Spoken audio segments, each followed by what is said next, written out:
শুকরিয়া দান আরেকবার বলুন আলহামদুলিল্লাহ। মেরাজের রজনীতে মসজিদে হারাম থেকে মসজিদে আকসায় যখন বোরাকের সওয়ার হয়ে দয়াল নবীজি গেলেন, জিবরিল আমিন আলাইহিস সালাম আমাদের নবীজিকে সব নবীদের সামনে অগ্রসর করিয়ে দিয়ে বলেন, ওগো আল্লাহ তাআলার প্রিয় হাবিব, আজকে সমস্ত নবীরা আপনার মুক্তাদি, আপনার মুসল্লি, আপনি সবার ইমাম, আপনি সকল নবীদের ইমাম হয়ে 2 রাকাত নামাজের ইমামতি করুন। সুবহানাল্লাহ। এই কাম করতে আমার আকাম করে লেখছে, এই কাপ আমার নিয়ম। এই সারা মুরুখ দিয়ে আপনি খেলেন, আমি তো মঞ্চে চা খাই না, আমি আর এটা না, এটা আমি আপনাকে দিলাম, আপনি খান, মহব্বত করে খান, নাইলে আরেকজনকে দেন, জিনিসটা নষ্ট হইলে তো খারাপ। আমি তো মঞ্চে চা খাই না, একবার চা খাওয়ানোর নাম কইরা সাবানের পানি খাওয়াইছে আমারে, আরেকবার ঘুমের ট্যাবলেট খাওয়াইছে চার ভিতরে। হ্যাঁ, তো বেশ কয়েকবার ঘটনাগুলি ঘটার পরে সতর্ক হয়ে গেছি। আপনারা যেরকম করছেন তা বলতেছি না, হয়েছে আর কি এরকম। তো না না না না, তো এরপরে থেকে আমি আর মঞ্চে চা খাই না, নিজে একটু গরম পানি সাথে করে নিয়ে যাই। তো আপনারা আবার বেজার হয় না যেন আমি যে আপনাদের চা খাইলাম না, কেন আপনার চা খাবো এই মঞ্চ থেকে নাই বা ঘরে গিয়ে খাবো ইনশাল্লাহ। যেটা বলছিলাম, আমাদের দয়াল নবীজিকে জিবরিল আমিন আলাইহিস সালাম সামনে অগ্রসর করালেন, বললেন আপনি আজকে সব নবীদের ইমাম।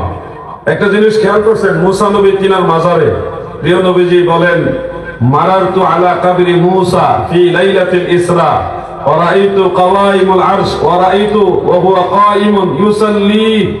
আমি দেখলাম মুসা নবী তিনার মাজারের ভিতরে দাঁড়িয়ে দাঁড়িয়ে নামাজ আদায় করতেছে। সুবহানাল্লাহ। দেখে আসলেন মাজারের ভিতরে, কিন্তু মসজিদুল আকসার মধ্যে গিয়ে দেখেন মুসা নবী ওখানেও হাজির আছে। মেরাজে যখন নবীজি যান উপরে 6ষ্ঠ আসমানে, ওখানে গিয়েও দেখেন মুসা নবী আছে। সুবহানাল্লাহ। নবীদের বিষয়টা ব্যতিক্রম, নবীদের বিষয় আমাদের মতো ভাবলে হবে না। আল্লাহ তাআলা নবীদেরকে স্পেশাল কিছু পাওয়ার মর্যাদা সম্মান দিয়েছেন। একই সাথে মুসা নবী 6ষ্ঠ আসমানও থাকতে পারে, একই সাথে তিনার মাজার শরীফের ভিতরেও থাকতে পারে, একই সাথে উনি মসজিদুল আকসাতেও যেতে পারে। আল্লাহ রাসূল বলেন, প্রত্যেক হজের সময়, প্রতি বছর হজের সময় হযরত আদম থেকে আমাদের নবীজি পর্যন্ত সমস্ত নবীরা হাজী সাহেবদের আশেপাশে অবস্থান করে লব্বাইক আল্লাহুম্মা লব্বাইক এই তালবিয়া পাঠ করে হাজী সাহেবদের সাথে কাবা ঘর তাওয়াফ করে আরাফার ময়দান অবস্থান করে, ও হাজী সাহেবরা আল্লাহর মেহমান হয়ে যারা মক্কা মুকাররমায় গিয়েছেন, আরাফায় গিয়েছেন, মিনা মুজদালিফায় গিয়েছেন, কাবা ঘর তাওয়াফ করেছেন, আপনাদের আশেপাশে আল্লাহর নবীগণ তাওয়াফ করেছে। সুবহানাল্লাহ, সুবহানাল্লাহ বলে। ইমাম মুহিউদ্দিন নববী রাহমাতুল্লাহ আলাইহি সহিহ মুসলিমের মধ্যে এটা উল্লেখ করেছেন, এবং এটা সহিহ হাদিস দ্বারা প্রমাণিত। প্রতি বছর হজের সময় সমস্ত নবীরা রূহানি ভাবে সেখানে হাজির থাকেন। এজন্য এটা অসম্ভব নয়। যখন বলা হয়েছিল শামসুল উলামা আল্লামা সাহেব কেবলা ফুলতলি রাহমাতুল্লাহ আলাইহির জানাজার নামাজের মধ্যে আল্লাহর হাবিব রূহানি ভাবে হাজির হয়েছেন, তখন এক শ্রেণীর ভাইরা এটা নিয়ে একটু বিরক্তি প্রকাশ করেছেন, সমালোচনাও করে বলেছেন যে নবীজি ওখানে আসলেন কিভাবে, আর নবী করিম সাল্লাল্লাহু আলাইহি সাল্লাম ওখানে আসার পরে নবীজিকে কেন জানাজার ইমামতি করতে দেওয়া হলো না। এই ধরনের কটূক্তি করেছে একটা মহল। আমি বলতে চাই ভাই, শামসুল উলামা ফুলতলি সাহেব কিবলা রাহমাতুল্লাহ আলাইহি একা নয়, নবীজির আদরের উম্মত যারা, যাদেরকে নবীজি ভালোবাসে, এমন উম্মত যারাই মারা যায় তাদের প্রত্যেকের জানাজার ভিতরে আল্লাহর রাসূল নিজে রূহানি ভাবে হাজির হয়। সুবহানাল্লাহ বলে। হাফিজুল হাদিস ইমাম জালালউদ্দিন সুয়ুতী রাহমাতুল্লাহ আলাইহি, আরে ওরা গরম পরে করো, আগে কথাটা কইতে দাও, তোরা মানে যন্ত্রণা কথা কোন দেয় কি পাওয়ার দেখছেন, কিটা জানে কইতে আসলাম। হাফিজুল হাদিস ইমাম জালালউদ্দিন সুয়ুতী রাহমাতুল্লাহ আলাইহি তিনার আল-হাবিলিল ফাতাওয়ার মধ্যে এই ব্যাপারে ডিটেইলস দলিল ভিত্তিক আলোচনা করেছেন। তিনি লিখেছেন, ইন্নান নাবিয়্যা সাল্লাল্লাহু আলাইহি ওয়াসাল্লাম হাইয়ুন বিজাসাদিহি ওয়া রূহিহি ওয়া আন্নাহু ইয়াতাসাররাফু ওয়া ইয়াসিরু হাইসু শাআ ফি আকতারিল আরদ। আমার আল্লাহ তাআলা নবীজিকে এমন মহান ইজ্জত দিয়েছেন, ইন্তেকাল শরীফের পরেও রওজা মুবারকের ভিতরে রাহমাতুল লিল আলামিন নবী সশরীরে জিন্দা। সুবহানাল্লাহ।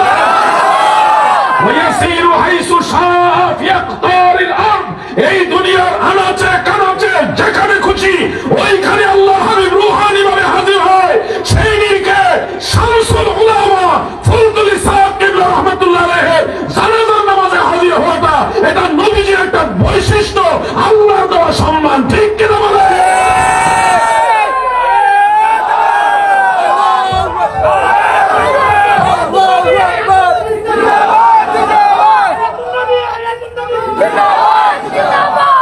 আমার কথাগুলো নোট করতে পারেন, আমি কখনো মন করা রেফারেন্স দেই না।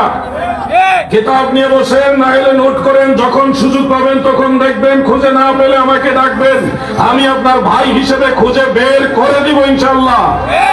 আমরা সুন্নি মুসলমান, কোরআন হাদিসের বাইরে না। আমরা স্বপ্নে পাইয়া দল আবিষ্কার করি নাই, আমরা মজলিসে সূরা দিয়ে দল আবিষ্কার করি নাই, আমরা কোন কাউন্সিল করে দল আবিষ্কার করি নাই। আমাদের আহলে সুন্নাহ ওয়াল জামাতের প্রবর্তক হলো রাহমাতুল লিল আলামিন। আমরা নবীর দল করি, নবীর দল, মদিনাওয়ালার দল, বানাইয়া দল করি না। রাসূল করিম সাল্লাল্লাহু আলাইহি সাল্লাম ফুলতলি সাহেব কিবলার জানাজার নামাজে আসলে নবীজিকে ইমামতি করতে দেওয়া হলো না কেন? বোকা কোথাকার, সহিহ মুসলিমের হাদিস, জানাজার নামাজ না, সরাসরি হজের জামাতে আল্লাহর হাবিব রুহানি ভাবে হাজির থাকে। তাহলে হজের কোন নামাজের ইমামতিটা আল্লাহ রাসূলকে দেওয়া হয়? উত্তর দাও। হজের কোন নামাজের ইমামতি আল্লাহর নবীকে ইমামতি করতে দেওয়া হয়? উত্তর দাও। সেখানে আল্লাহর ওলির জানাজার নামাজে প্রিয় নবীজি রুহানি ভাবে এসেছেন, এটার জন্য আপনি প্রশ্ন তুলছেন নবীজিকে ইমামতি করতে দেওয়া হলো না কেন? সহিহ মুসলিমের হাদিস দ্বারা প্রমাণিত আল্লাহর হাবিব হজের সময় রুহানি ভাবে হাজির থাকে, তাহলে নবীজিকে ইমামতি করতে দেওয়া হয় না কেন? আসল বিষয়টা হাদিসও না, দলিলও না, এরা ওলি আল্লাহ পছন্দ করে না। আমরা যারা মারা যাব, কবরের মধ্যে মুনকার নাকির আসবে, কিন্তু আপনারা জানেন আমার দয়াল নবীজিও আসবে। মুনকার নাকির প্রশ্ন করবে আমার দয়াল নবীজিকে দেখায়া, মা কুনতা তাকুলু ফি হাযার রাজুল, এই ব্যক্তি সম্পর্কে তুমি কি বলতে? ঈমানদারেরা নবী দেখে চিনবে গো,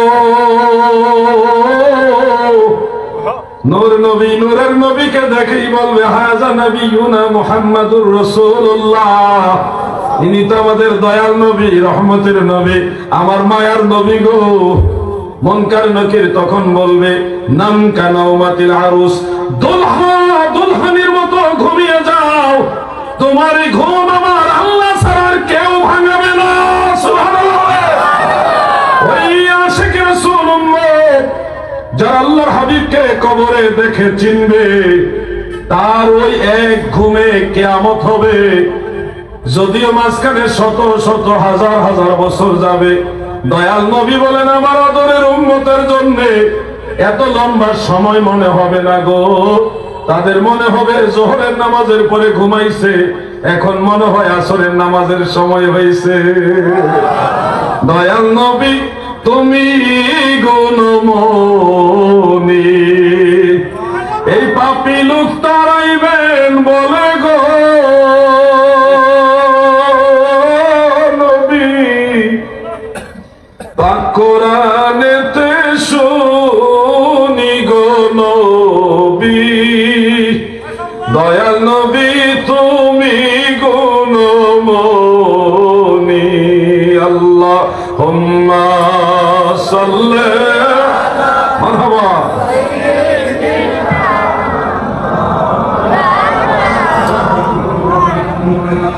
ওয়া আলা আলি মাওলানা। দরুদ শরীফ যে আমরা পড়ি, দরুদ শরীফ পড়লে কি লাভ হয়? দয়াল নবীজি রাহমাতুল লিল আলামিন বলে আমার উম্মত দরুদ শরীফ পড়লে তার নাম, তার পিতার নাম, তার দাদার নাম, তার বাড়ি কোন গ্রামে, ঠিকানাটা সহ ফেরেশতারা ওই দরুদ শরীফটা আমি রাসূলুল্লাহর কাছে জমা দেয়। সুবহানাল্লাহ। আপনার নাম, আপনার বাপ দাদার নাম সহকারে, আপনার গ্রামের ঠিকানা সহ নবীজির কাছে জমা, দরুদ শরীফ জমা। এতে কি লাভ? হাসর ময়দান যখন কায়েম হবে গো, সেই কঠিন বিপদের সময় রাহমাতুল লিল আলামিন নবী আপনার ওই দরুদ শরীফ নিয়ে আল্লাহর দরবারে দাঁড়াবে। আল্লাহ, আমি আপনার হাবিব, আপনার বন্ধু মুহাম্মদ মুস্তাফা, আপনার এই বান্দার পক্ষে আপনার দরবারে সুপারিশের ধর্ণা ধরেছি। মাওলা গো, আমার এই গুনাহগার উম্মত, আমি রাসূলুল্লাহর উপরে দুরূদ পড়েছি, ওই নামের তালিকা আমার কাছে আছে। আমার আল্লাহ, এই দুরূদের বরকতে আমার উম্মতরে মাফ করে দেন, আমি সুপারিশ করতেছি। আমার আল্লাহ নবীজির সাথে অঙ্গীকার করেছেন, ওয়ালা সাউফা ইউতিকা রাব্বুকা ফাতারদা। নবী গো, আমি আল্লাহ আপনাকে এত বেশি পরিমাণে দান করব যে আপনি সন্তুষ্ট হয়ে যাবেন, খুশি হয়ে যাবেন। আল্লাহর হাবিব বলছে, আমার একজন উম্মত গুনাহগার, একজন উম্মত যদি জাহান্নামে থাকে, আমি রাসূলুল্লাহ জান্নাতে প্রবেশ করব না। সুবহানাল্লাহ। ওই দুরূদের বরকতে আল্লাহর কাছে সুপারিশ করবে আর বলবে, আল্লাহ এই দুরূদের বরকতে আমার উম্মত মাফ করে দেন। আল্লাহ বলবে, মাফ করে দিলাম।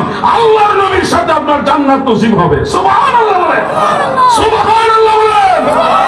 এজন্য দুরূদ শরীফে আমরা কখনো কার্পণ্য করব না। অনেক বড় বড় মজলিস হতে পারে, কিন্তু নবীর দুরূদের আওয়াজ নাই।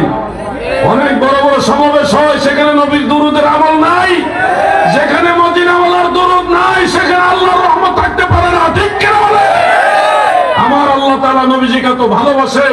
আরশ, কুরসি, লৌহ কলম, জান্নাতের প্রতিটি পাতায় পাতায়, লতায় লতায় সব জায়গায় আল্লাহ তাআলা আমার নবীর নাম লিখে দিয়েছে। মসজিদে ঢোকার সময়, বের হওয়ার সময়ও আমার নবীকে সালাম দেওয়ার বিধান দেওয়া আছে। অতএব নবীর নাম যেখানে নাই, নবীর শান যেখানে নাই, নবীর দুরূদ যেখানে নাই, ওই মসজিদ যত বড় হোক, আল্লাহর দরবারে তার কোনো মূল্য নাই। ঠিক কিনা বলে?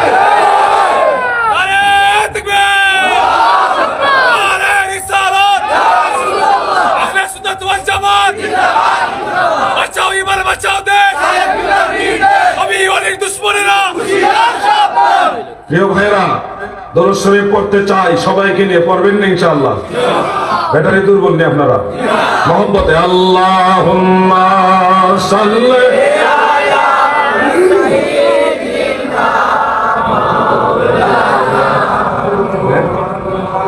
আচ্ছা।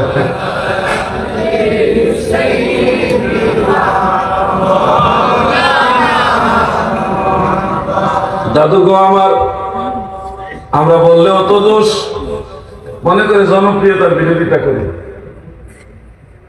আমাকে বললেন যে কাউবয় সম্পর্কে, এই বক্তব্য সম্পর্কে কিছু বলেন। এ ব্যাপারে তো অনেকবার বলছি, সবসময় বলাটা পছন্দ করি না, প্রতিবাদ করেছি। কিন্তু যাদের অন্তরে বক্রতা, ফি কুলুবিহিম মারাদুন ফাযাদাহুমুল্লাহু মারাদা, এরা কখনো ভুল বুঝবে না। আল্লাহর হাবিব রাহমাতুল্লিল আলামিনকে কাউবয় বলতেও দেরি করে না, রাখাল বানায় দেয় রাহমাতুল্লিল আলামিন নবীকে। আমার নবীজিকে কর্মচারী এই শব্দ প্রয়োগ করে। এদের হলো সেই দশা। সারা দেশের আলেমরা ধরে দিল, বলে দিল, বুঝাইলো যেটা নবীজির ব্যাপারে যায় না। এই শব্দগুলি আল্লাহর হাবিবের সম্মানের সম্পর্কে যায় না। আল্লাহ নিষেধ করেছে, লা তাকুলু রাইনা, আমার নবীকে রাখাল বলবে না। আল্লাহ নিষেধ করা সত্ত্বেও তারা বলেছে, আলেমরা বলছে, আপনারা এই শব্দগুলি প্রত্যাহার করুন, আল্লাহ এবং আল্লাহ রাসূলের কাছে ক্ষমা চান। কিসের, কে কার কাছে ক্ষমা চাইবে? তাদের ইজ্জত কমে যাবে। বলে নবীজির সাথে যারা বেয়াদবি করেছে তাদের আখিরাত কি ভালো হবে? কোনোদিনও না। নবীর শাফাআত পাইব না, আল্লাহর হাবিবের সুপারিশ পাইব না, তারা কঠিন বিপদে পড়বে। আল্লাহর রাসূল সাল্লাল্লাহু আলাইহি ওয়াসাল্লাম সম্পর্কে শব্দ চয়নের ক্ষেত্রে সর্বোচ্চ সতর্কতা অবলম্বন করতে হবে। এই ধরনের শব্দ বলবেন এটা অনেক আগের, তো অনেক আগের হইলেও এই শব্দটা তো উনি বলেছেন। তো উনি কি এই শব্দ সম্পর্কে ভুল সংশোধনী কিংবা তওবা করেছেন কিনা? যদি করে থাকেন, ওনাকে বুকে জড়ায় নিব, নবীর জন্য ওনাকে ভালোবাসবো। আর যদি এই বক্তব্য উনি প্রত্যাহারও করেননি, ভুলও সংশোধন করেননি, তওবাও করেননি, তাহলে ভুল তো ভুলই রয়ে গেল, এটা তার শুদ্ধ হয়ে গেল না। আমরা চাই নবীজির ব্যাপারে যেন শব্দ চয়নে সতর্ক হয়। কি বলেন আপনারা? আমরা এই যে কথাগুলি বলি, আপনারা বলেন নবীজি কি গরু রাখাল ছিল? এই শব্দটা নবীর ব্যাপারে যায়? আমরা যে বলতেছি আমাদেরও ভয় লাগতেছে, আল্লাহ হাবিব বেজার হয় কিনা। আপনাদের বুঝাইতেছে যে বলি শব্দগুলি, তখন ভয় লাগে। এই ভয়টা হলো নবীর মহব্বত। আল্লাহর ওয়াস্তে বলছি, সংশোধন হন। এই পৃথিবীতে বহু মানুষ মনে করত তাদের চেয়ে জ্ঞানী কেউ নেই, কিন্তু তারাও মাটির নিচে ফিনিশ হয়ে গেছে। সর্বোচ্চ সম্মান আল্লাহ রসুলকে দিতে হবে। পাগলামি করো না, বহু পাগল আল্লাহ আমার আল্লাহ ঠান্ডা করে মাটির নিচে শোয়াই রাখছে। প্রিয় ভাই আমার, বন্ধুরা আমার, বিষয়টা অলরেডি পুরান হয়ে গেছে। এরা ভুল বুঝবে না, ভুল সংশোধন তো করবেই না। এরা কখনো এটাকে যে ভুল এটা মানতেও নারাজ। ইমান যার আছে তারই যাওয়ার ভয় আছে, যার ইমান নাই তার ইমান যাওয়ার ভয়ও নাই। যাই হোক, এগুলি নিয়ে আমি কথা বলা প্রয়োজন মনে করছি না, যেহেতু জিনিসটা মোটামুটি পুরাতন হয়ে গেছে। আমরা অলি আল্লাহর দেশের লোক, অলি আল্লাহ পন্থী লোক। যুবক ভাইরা শোনো, একটা কথা বলি, তোমরা মনে কষ্ট নিও না, বা আমি কোন পক্ষপাতিত্ব করে বলছি তাও না, বোঝানোর জন্য বলছি। এই দেশে অসংখ্য মাহফিল করেছেন দেলোয়ার হোসেন সাইদি সাহেব, তিনি ওই অঙ্গনের মধ্যে একজন প্রখ্যাত মুফাসসির ছিলেন। তো উনি এই দেশে ইসলামের ব্যানারে অনেক কাজ করেছেন, অনেক ভুল ত্রুটিও আছে, থাকতেই পারে। ওনার হাসর ওনার, আমার হাসর আমার। কিন্তু সাইদি সাহেবকে নিয়ে কোনো মঞ্চে যখন আলোচনা হয় তখন কিন্তু আমাদের কোনো আপত্তি থাকে না, কারণ একজন আলেমের ব্যাপারে আলোচনা হইতেই পারে। আলেমদের নিয়ে আলোচনা হবে না তো কাকে নিয়ে আলোচনা হবে? হোক, ভালো দিকগুলি আলোচনা হোক, মানুষ শিখুক, আলেমদের সম্মান সম্পর্কে জানুক। কিন্তু আফসোসের বিষয়টা হলো, আমরা যখন হযরত শাহজালাল ইয়ামানি মুজাররদি, হযরত শাহপরান সিপাহ সালার সৈয়দ নাসিরউদ্দিন আল মাদানী, শামসুল উলামা আল্লামা ফজলুল সাহেব কিবলা সহ পীর মুর্শিদ ওলিয়া আউলিয়া তাদের সম্মান নিয়ে আলোচনা করি, তখন ওই মহলের লোকেরা বলে আমরা বাপ দাদার কিচ্ছা কাহিনী বলি। বড় পীর আব্দুল কাদের জিলানী, খাজা মুঈনুদ্দিন চিশতি, শাহজালাল ইয়ামানি, এরকম আল্লাহর ওলিদের ঘটনা কাহিনী বললে এটাকে তারা কটূক্তি করে বলে কিচ্ছা কাহিনী বলতেছে। তো সাইদি সাহেবের কাহিনী বললে কিচ্ছা কাহিনী হয় না, আল্লাহর ওলিদের সম্পর্কে কথা বললে তখন এটা ওনারা কটূক্তি আকারে বলে কিচ্ছা কাহিনী বলছে। এ থেকে আমরা কি বুঝি? আমরা বুঝি তারা ওলি আল্লাহ পছন্দ করে। আমার এই কথাটা কি কোনো পক্ষপাতিত্বমূলক হইল? আমি ওলি আল্লাহদের পক্ষে বলবই। এই দেশে ইসলাম প্রচারই করছে আল্লাহর ওলিরা, আমাদের পূর্বপুরুষদেরকে কালেমা পড়াইছে আল্লাহর ওলিরা, ঠিক কিনা ভাই?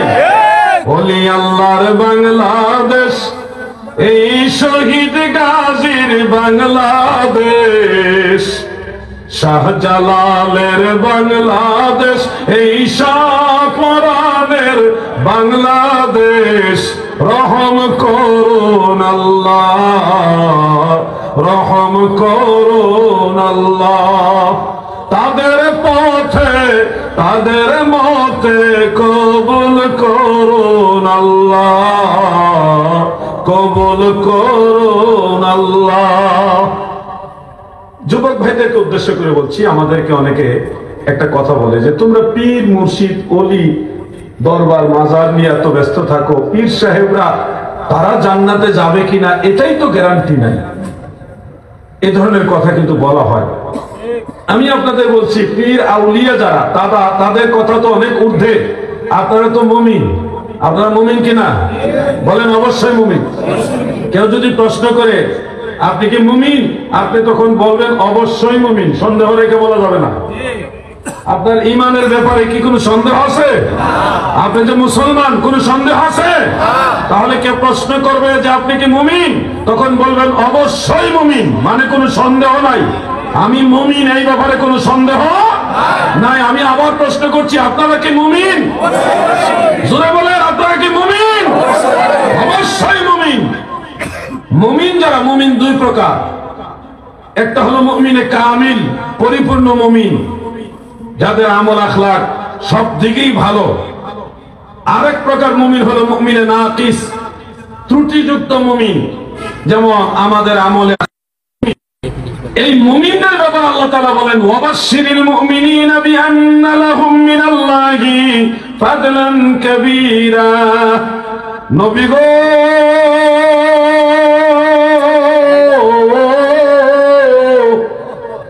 মুমিনদেরকে সুসংবাদ দেন, অবশ্যই তাদের জন্য আমি আল্লাহর তরফ থেকে রয়েছে অনেক বড় অনুগ্রহ, অনেক বড় দয়া। মুমিন বান্দাদের জন্য আমার আল্লাহর দয়া, জান্নাতের সুসংবাদ, অবাশশিরিল মুমিনিন, মুমিনদেরকে সুসংবাদ দেন। তাহলে বলুন, যেখানে সাধারণ মুমিন যারা, তাদেরকে আমার আল্লাহ জান্নাতের সুসংবাদ দিচ্ছে, আরো অনেক নিয়ামতের সুসংবাদ দিচ্ছে, সেখানে আল্লাহ ওলিরা জান্নাতে যাবে, এটাকে সন্দেহ রাখা যাবে? আমরাই তো জান্নাতে যাব, আল্লাহ তাআলা বলছে। ঈমান নিয়ে মরতে পারলেই হয়েছে। কেউ একটু আগে, কেউ একটু পরে, সবাই জান্নাতে যাবে। মনে হবে যে ভয় রাখেন না, ডরাইলেই ফেসে পড়বেন, ডরাইবেন না, আশা রাখবেন। কারণ আপনার আশার চেয়ে আল্লাহর দয়া আরো বড়। আশা রাখবেন, মনে হবে যে দুর্বলতা আনবেন না, পারতাম নি না, যাইতাম নি না, পারতাম নি। এই টেনশনটা কম করে আশা করবেন বেশি। আল ঈমানু বাইনাল খাউফি ওয়ার রিদা। যদিও ভয় আছে, কিন্তু আশাটা বেশি রাখবেন, কারণ আল্লাহর দয়া সবচেয়ে বেশি। ঠিক কিনা ভাই আমার? এই জন্য আপনারা জান্নাতে যাবেন, আশা রাখবেন। জান্নাতে যাবেন, আল্লাহ নিজে বলেছেন, ইন্নাল্লাযীনা আমানু ওয়া আমিলুস সালিহাতি লাহুম জান্নাতুন তাজরি মিন তাহতিহাল আনহার। নিশ্চয় যারা ঈমান আনে, নেক আমল করে, অবশ্যই তাদের জন্য রয়েছে জান্নাত, যার নিচে ঝর্ণা দ্বারা প্রবাহিত আছে। তাহলে ঈমানওয়ালা, নেককার আমলওয়ালা ঈমানদার যারা, তাদের জন্য জান্নাতের ঘোষণা দিলেন আমার আল্লাহ। আর উনি ওয়াজ করতেছে পীর আউলিয়া শাহজালাল শাহপরান জান্নাতে যাবে কিনা, ওইটার তো গ্যারান্টি নাই। চিন্তা করছে, কই হাতটা দিছে? এই ধরনের ওয়াজ যারা করে, এরা ওলি আল্লাহর দুশমন। এরা ইসলাম সম্পর্কে পরিপূর্ণ জানে না। বহু গুনাহগারকে আল্লাহ নাজাত করবে একমাত্র নবীর খাতিরে। নবীজি দাঁড়াবে কাদের পক্ষে? ছোট ছোট গুনাহগার যারা, তাদের পক্ষে না। ছোট ছোট গুনাহগার যারা, এদের পক্ষে নবী দাঁড়াবে না, এদের পক্ষে দাঁড়ানো লাগবে না। عن جابر بن عبد الله رضي الله عنه قال سمعت رسول الله صلى الله عليه وسلم شفاعتي لأهل الكبائر من أمتي। হযরত জাবের বলেন, আমি দয়াল নবীজিকে বলতে শুনেছি গো, দিনের নবী, রহমতের নবী বলেছেন, আমার উম্মতের মধ্যে যারা বড় বড় গুনাহগার, তাদের জন্য হলো আমি রাসূলুল্লাহর শাফাআত। বড় বড় গুনাহগার, পাপী তাপী যারা, তাদেরকে সুপারিশ করে করে আল্লাহর নবী জান্নাতে নেবে। সুবহানাল্লাহ। অতএব আপনারা তো ভয় পাইবেন না, ভয়ের কারণ নাই, আশা করবেন। আমি যখন জেলে ছিলাম, জেলের ঘটনাটা বলি, আরো দু এক জায়গায় বলছি। জেলে যে গেছিলাম জানেননি? জানেননি? 2020 সালে জেলে গেছিলাম। জেলে যাওয়ার পরে কোন কাজ নাই, কি করব? ওখানে নামাজ কালাম পড়া, আল্লাহ বিল্লাহ করা, এই হইল কাজ। 5 ওয়াক্ত নামাজ শেষ হইলেই মোনাজাত। এমন আবেগ আসতো। বেশিরভাগ আসামি ছিল মিথ্যা মামলার আসামি। অধিকাংশ আসামি হলো মিথ্যা মামলার আসামি, ভুয়া মামলার আসামি। মোনাজাত যখন ধরতাম, আমার মনেও একটা দুঃখ, এই সবার মনে আবেগে কান্নার একটা রুল পড়ে যেত জেলের ভিতরে। এমন কান্নার রুল পড়তো, জেলের যে ভিতরে পুলিশ আছে না, এরা প্রথমবার দৌড়ায় আসছে, তারা মনে করছে এখানে কি যেন দুর্ঘটনা হয়েছে, যার কারণে সবাই যেন কি ঘাউমা করে কাঁদতেছে। আইসা দেখে হেরাও কান্দে পারে না, জেলের পুলিশরাও কান্দা কাটি শরিক হয়, এমন অবস্থা হয়েছে। মানুষের মনের আবেগ কাঁদতেছে। এরপরে মোনাজাত শেষ, মিলাদ পড়লাম। ওয়াহাবি কোন, সুন্নি কোন, সবাই মিল্লা মিলাদ করছি, কিয়াম করছি দাঁড়াই, কেউ বাধা দেয় নাই। মিলাদ, কিয়াম, জিকির, আজকার, মানে জেলখানা আর জেলখানা না, এটা একটা খানকা শরীফ হয়ে গেছে। মোনাজাতে মানুষ কান্দে। এই কান্নায় 1 সপ্তাহ জেলে আসছিলাম। 1 সপ্তাহের মধ্যে জেলের আসামি যারা, 4 ভাগের 3 ভাগ আসামি জামিন পেয়ে গেছে। মানে এক ধরনের জেলটা খালি হয়ে গেছে। এরপরে 15 থেকে 20 বছর বয়স এরকম কয়েকজন যুবক, 8, 10, 12 জন এরকম হবে। এরা এসে বলতেছে, হুজুর আমরা অনেক খারাপ মানুষ, আমরা তো জেলে আইছি, আল্লাহকে আমরা মাফ করব। আমি বললাম তোমরা কি কতটুকু পাপ করছো? আকাশে যত তারা এর চেয়ে বেশি পাপ করছো? না হুজুর, এত পাপ করছি না। তো জমিনে যত বালুকণা এর চেয়ে বেশি পাপ করছো? হুজুর খারাপ হইলেও এত খারাপ না। তো তোমরা কি করছো? হুজুর পকেট মার। কি মার? পকেট মার, ছিনতাইকারী। হুজুর আমরা এই পাপ করছি, আল্লাহকে আমরা মাফ করব? আমি তখন তাদের কিছু পরামর্শ দিলাম, বললাম তোমাদের পাপ একেবারেই সামান্য, আমার আল্লাহর দয়া হলো অসামান্য, অসীম দয়ালু। তোমরা এই পাপ নিয়ে তো ভয় পাইতেছো আল্লাহ মাফ করবে কিনা? আমি তোমাদের গ্যারান্টি দিলাম, তোমরা মাফ চাও 100% শিওর আল্লাহ মাফ করবো। শর্ত হইলো পরে আর এই কাম করতে পারবা না। মা বাবা যেমনি বলে এমনি চলবা। রাজি নি? হুজুর রাজি, আল্লাহ মাফ করবো নি? আমি বললাম মাফ করবো নি, আমি গ্যারান্টি দিলাম মাফ করবো। তাইলে ঠিক আছে হুজুর, আর চুরি করতাম না। সবাই রাজি, চুরি করবে না। পরের মোনাজাতেও তারা কান্নাকাটি করলো। আমার আগেই তারা জামিন পেয়ে গেছে। তারা যখন আমার আগে জামিন পায়, আমার ভিতরে একটা ভয় ঢুকে গেছে। ও আল্লাহ, তুমি দেখি তাদেরকে মাফ করে দিলা, আমার দেখি মাফ করছো না। মানে জেলের ভিতরে জামিন পাইছি না দেখি আমার ভিতরে একটা ভয় ঢুকে গেছে। আল্লাহ তাহলে কি আমারে মাফ করছো না তুমি? আমার ভয় লেগে গেছে। এখন আমার আমি মোনাজাতে কান্নার জন্য মোনাজাত করতে পারি না, ডরে। আল্লাহ আমারে মাফ করছো না। পুরো জেলখানাটা একবারে খালি হয়ে গেছে জামিন পাইতে পাইতে। পুরান আসামি যারা মনে করেন যাবজ্জীবনের আসামি, তারা বলছে যে আমাদের এই জেলের জীবনে কোনোদিন এত আসামি জামিন পাইতে দেখছি না, এত পরিমাণ আসামি জামিন হয়েছে। অর্থাৎ এটা বলার উদ্দেশ্য হলো, আপনি যত বড় গুনাহগার হন, মাফ করার মালিক হলো আল্লাহ। মাফ চাইতে হবে আপনার, আল্লাহর কাছে মাফ চাইতে হবে আপনার। এবং মুনাজাতে আপনি আল্লাহর কাছে যা বলেন, এই মুনাজাতের প্রতিটি কথা আল্লাহর কাছে কবুল হয়। আল্লাহ তাআলা কারো দোয়া দরখাস্ত খালি ফেরত দেয় না। আমরা যে বারবার আল্লাহর কাছে দোয়া করছি, ওই দোয়ার বরকতে আল্লাহ আমাদের মাফ করছে। এটা হলো একটা প্রমাণ। যত বড় গুনাহগার হন, পাপী হন, আশা রাখবেন আল্লাহ নিশ্চয়ই আপনি আমাকে মাফ করবেন, নিশ্চয়ই আমি জান্নাতে যাব, নিশ্চয়ই আমি আল্লাহ রাসূলের শাফাআত পাবো। এই আশা রাখতে পারি কি পারি না? যাদের ঈমানের মধ্যে গন্ডগোল, তারা টেনশন করবো বেশি, জাহান্নামে মনে যাবো। তারা ঈমানের মধ্যে গন্ডগোল আছে। অনেক পীর সাহেব আছে, কয় বাবা রে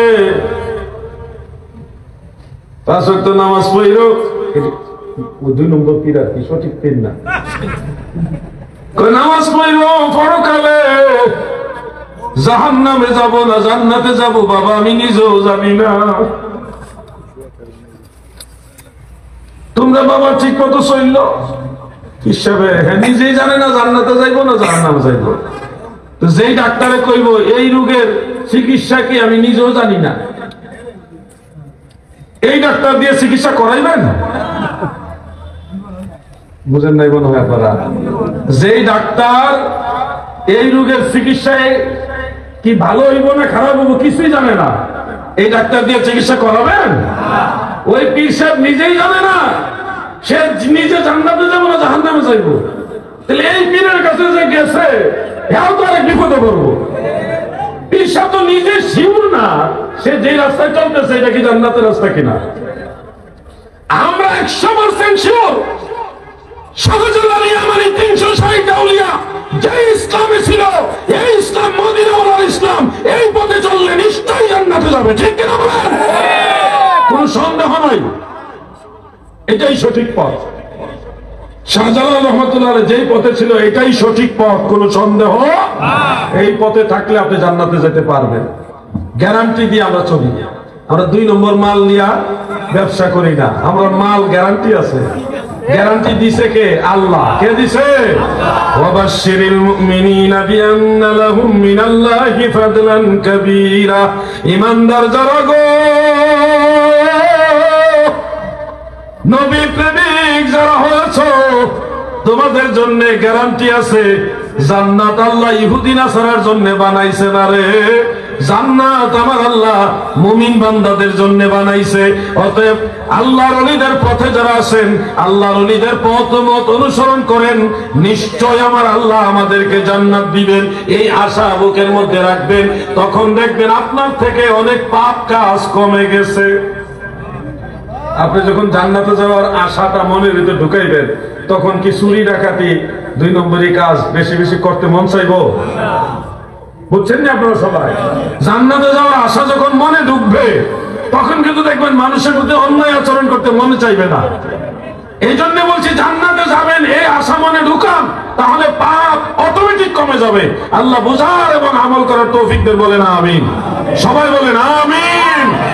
আপনারা মনে একটু দুর্বল, বেশি ওয়াজ হয়ে গেছে আজকে, মানে বেশি ওয়াজ হয়েছে কিনা? আপনার আওয়াজে দুর্বল কেন? সিলেটের মানুষ তো দুর্বল না। সিলেটের মানুষ বাবা শাহজালালের হুঙ্কার দিয়ে অভ্যাস। এই সিলেটের জমিনে কোন গুস্তাখে রাসূল সম্মানের সাথে যেতে পারে নাই, এটা প্রমাণ হয়ে গেছে। সুলতানুল বাংলা, সুলতানুল আউলিয়া শাহজালাল ইয়ামানি মুজাররদের কদমে এসে যে ব্যক্তি সম্মান পায় নাই, সে আখিরাতেও সম্মান পাবে না। ঠিক কি?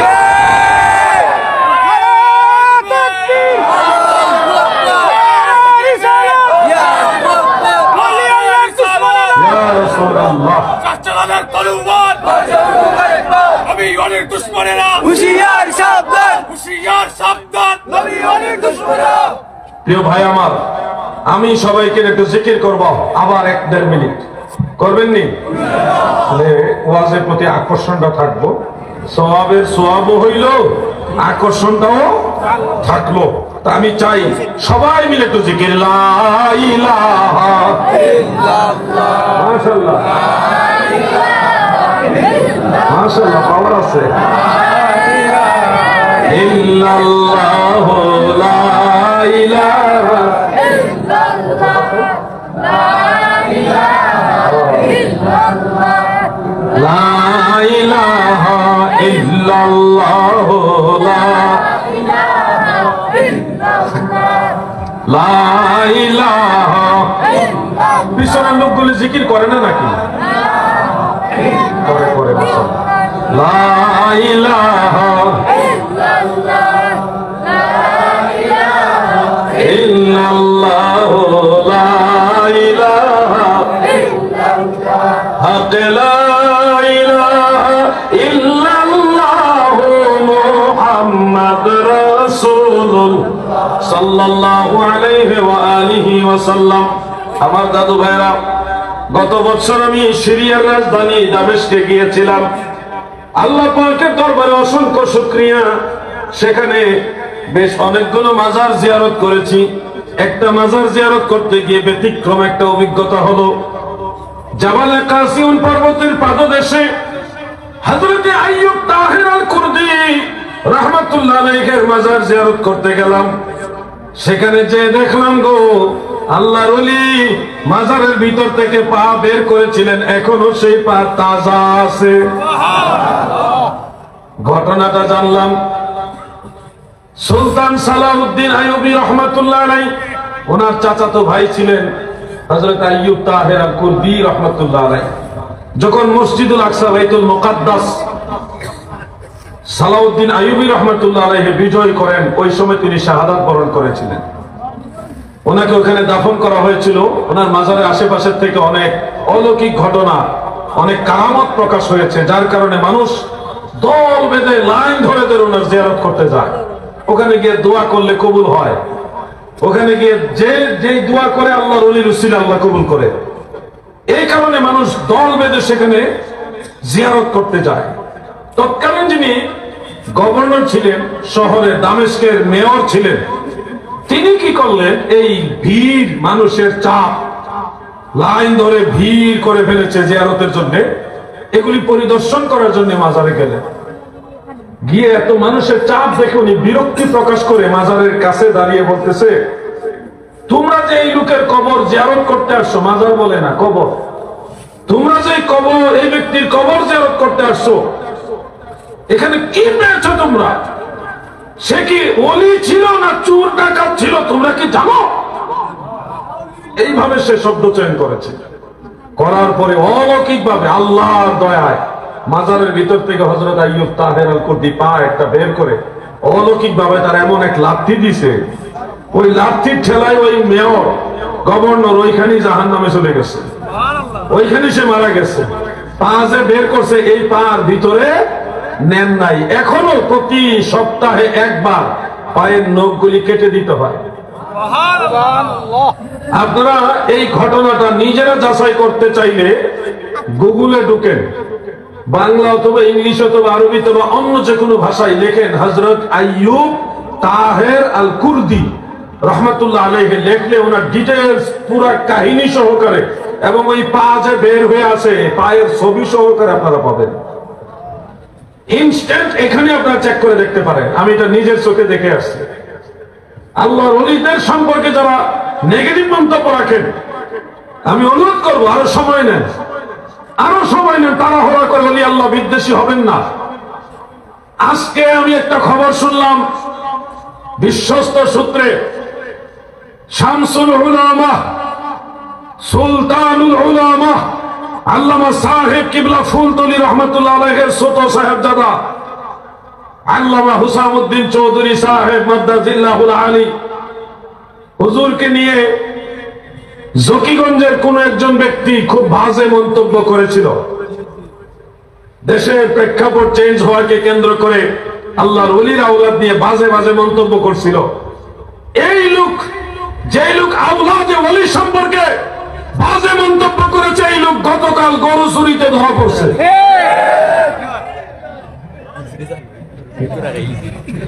আমি বানায় বলছি না, ভিডিও আছে, ভিডিও। আপনারা কি ঘটনাটা শুনছেন কিনা? পুরো সিলেটে ছড়াই গেছে। যেই লোক গরু চুরি ধরা খাইছে, আবার ওই গ্রুপের লোক, যেই গ্রুপ মাজার ভাঙ্গার পক্ষে, ওলি আল্লাহ বিদ্বেষী তারা। শোনো যুবক, আরেকটা ঘটনা ঘটেছে সুনামগঞ্জের তাহেরপুরে বাদাঘাটে। সেখানে একজন লোক নেতৃত্ব দিয়ে মাজার ভাঙ্গার কাজে সহযোগিতা করেছিল। এই লোকের অজানা অচেনা এমন এক ফসা রোগে ধরছে, এই রোগের নাম কি এইটাই ডাক্তারে জানে না, ওষুধ দিবে তো পরের কথা, রোগের নামই জানে না। তার সারা শরীর পুরো বডি পচে যেতেছে। এটা হলো আল্লাহর ওলিদের সাথে বেয়াদবি যারা করেছে, তারা 2 দিন আগে হোক পরে হোক ধ্বংস হয়ে যাবে, ঠিক কিনা বলে?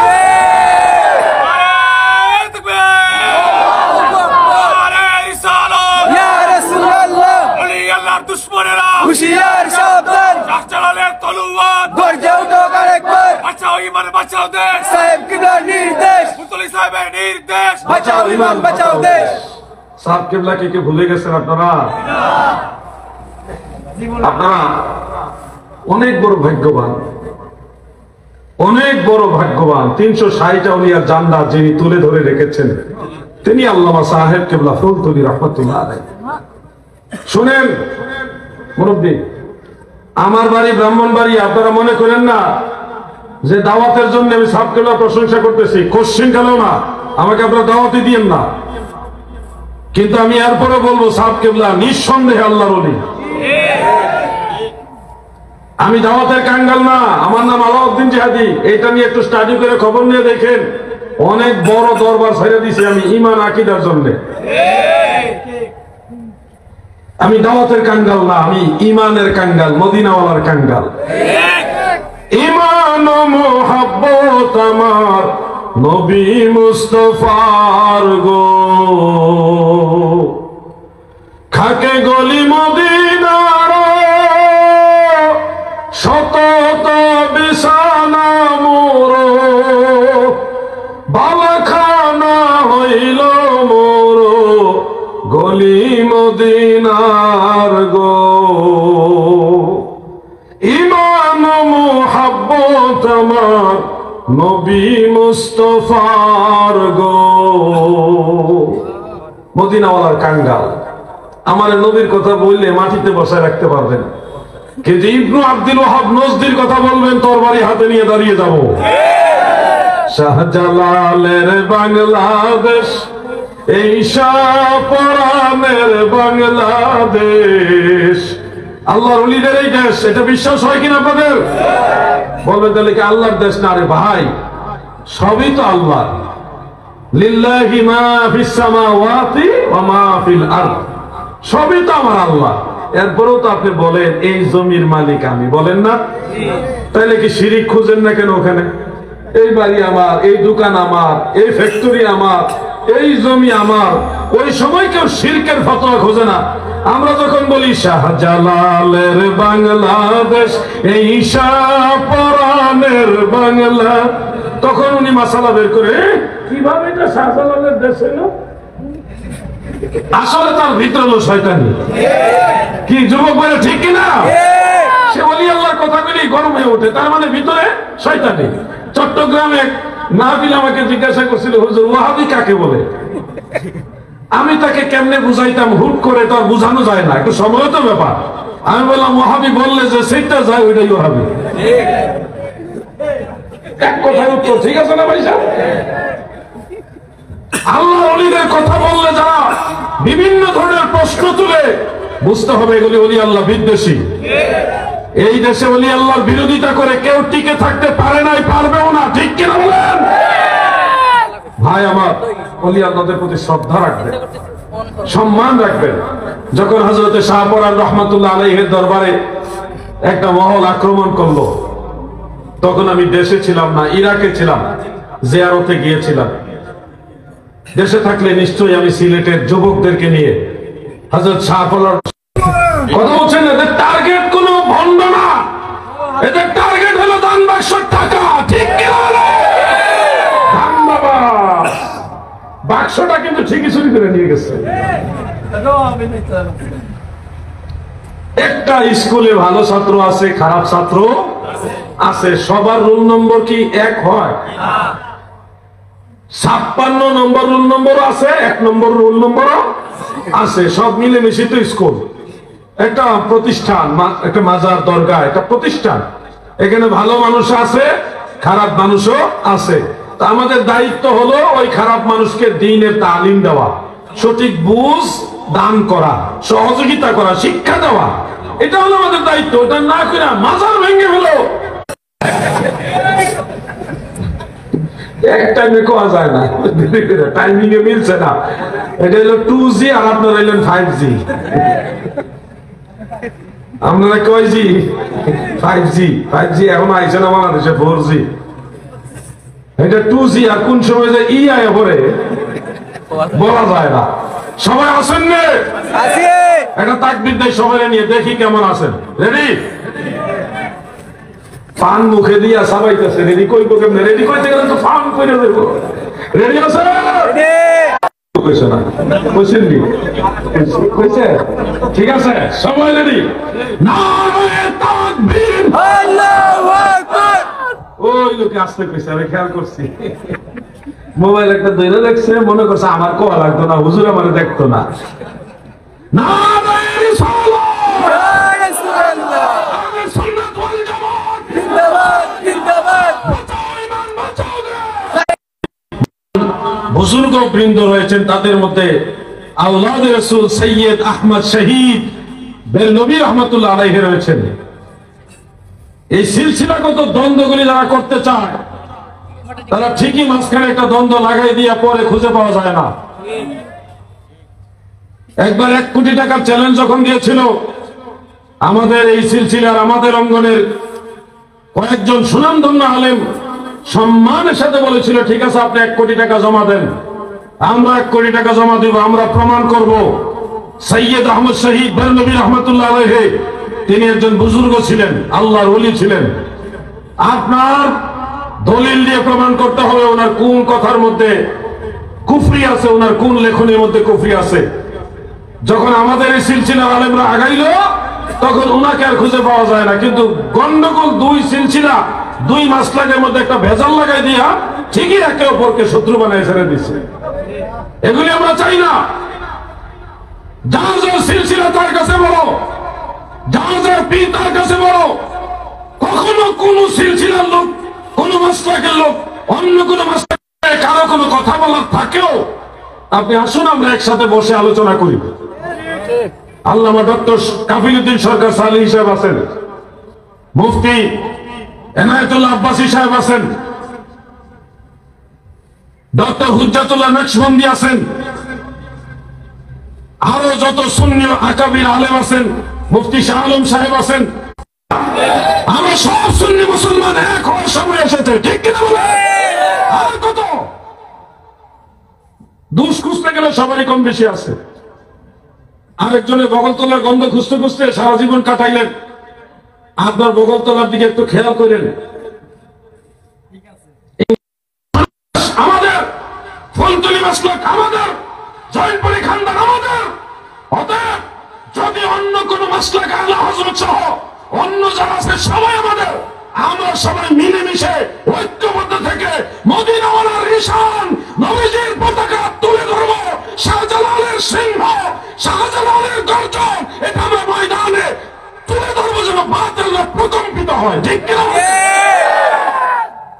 কিছু লোক আছে কয়েকদিন পরে পরে ইনজেকশন দিয়ে ঝগড়া লাগায়, এগুলি কি?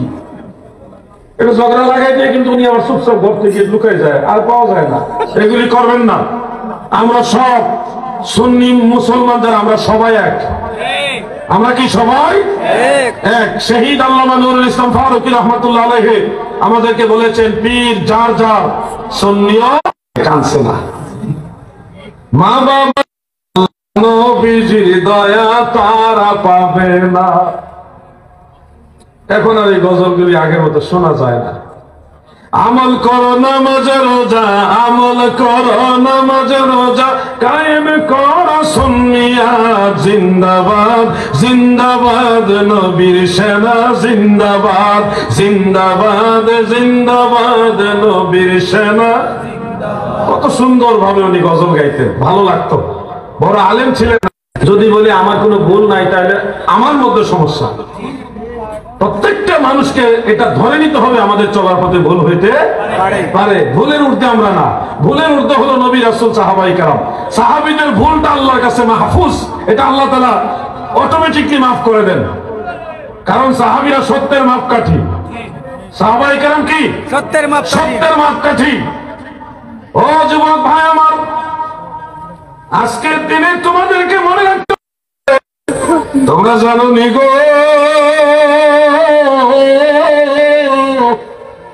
এই মানুষগুলি হযরত মূসা আলাইহিস সালাম, ইউনূস আলাইহিস সালাম সহ অনেক নবীদের সমালোচনা করে। এরা শেষ পর্যন্ত বলে আমাদের নবীও নাকি ভুল ত্রুটি করছে। যারা আল্লাহর হাবিব রাহমাতুল লিল আলামিনের ভুল ত্রুটি খুঁজে, তারা ফুলতলি সাহেব কিবলাকে আর কতটুকুই ভালোবাসবে? কথা বুঝতে পারছেন না? আমরা কি নবীদের দোষ খুঁজি? আওয়াজে বলেন, নবীদের দোষ খুঁজি? সাহাবীদের দোষ খুঁজি? আমরা ওলি আল্লাহদের দোষও খুঁজি না, কারণ আমাদের মধ্যে অনেক দোষ আছে। নবী রাসূলগণ নিষ্পাপ, মাসুম, সাহাবায়ে কেরাম মাহফুজ। নবীদের কর্ম আমাদের ধর্ম, নবীদের কর্ম আমাদের ধর্ম। দেখছেন দুই মুরব্বী কি গোল ফোটার লাগাইছে। আগে শুনতাম মহিলার একসাথে বসলে দুইজন একজন শৈল সই বান্ধবী কথা কয়, মুরব্বীরাও দেখছেন কি একটা অবস্থা। দুই বন্ধু, দুই দুস্থ, কি কথা, প্রেমের আলাপ। টাইম বাজেনি, ওর টাইম কয়টা বাজে? আচ্ছা 8 মিনিট আছে, 12টা বাজার। 8 মিনিট কি থাকবেন নি আপনারা? 8 মিনিট? ও অসুস্থ মানুষ। না না, মাশাআল্লাহ, আমি অসুস্থ মানুষ প্রেম করা পাইছি না, আমি মজা করছি। আপনাদের প্রিয় ভাই আমার, অসুস্থ মানুষ তারপরে বসে রয়েছে, মানে টাইমটা জানতেছে কয়টা বাজে। আমি আর 8 মিনিট কথা বলে আলোচনা শেষ করবো ইনশাআল্লাহ। আসুন আমরা একটা দরুদ শরীফ পড়ি। আল্লাহুম্মা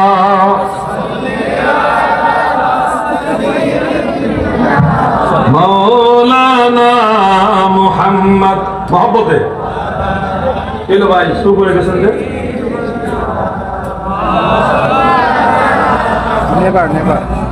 প্রিয় ভাই আমার, আলোচনার শেষ দিকে আপনাদেরকে দিয়ে একটা আমলের কথা বলে যাই।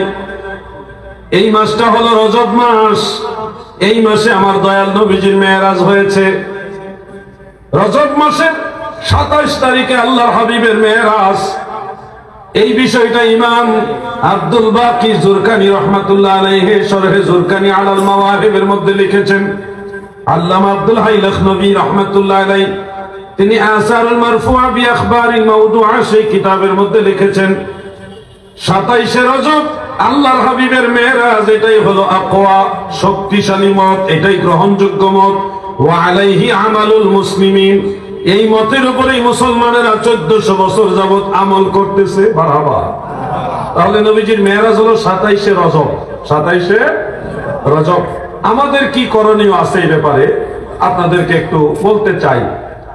শুআবুল ঈমান লিল বাইহাকি এবং ফাদাইলুল আওকাত লিল বাইহাকি, এই দুইটা কিতাবে হাসান সনদে হাদিসটা রয়েছে এইভাবে। عن سلمان الفارسي رضي الله تعالى عنه قال قال رسول الله صلى الله عليه وسلم في رجب ليلة ونهار من صام ذلك اليوم كان كمن صام من الدهر 100 سنة ومن قام تلك الليلة كان كمن قام من الدهر 100 سنة وهو 3 بقين من رجب رواه البيهقي في شعب الإيمان।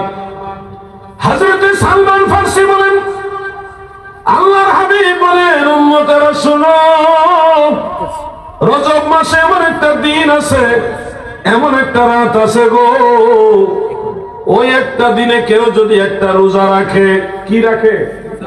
রোজা। এবং ওই এক রাত দিন বাকি থাকতে দিন কয় দিন?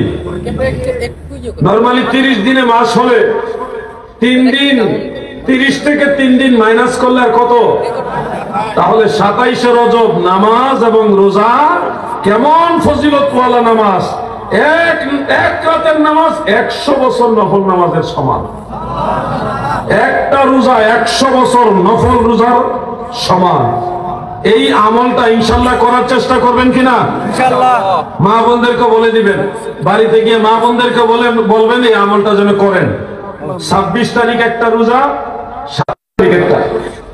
26, 27 আমরা দুইটা রাখি, আপনারাও দুইটা রোজা রাখবেন ইনশাআল্লাহ। রাখবেন কিনা? আওয়াজ নাই। আওয়াজে বোঝা যায় যে রাখতো না, কইতেছে আর কি।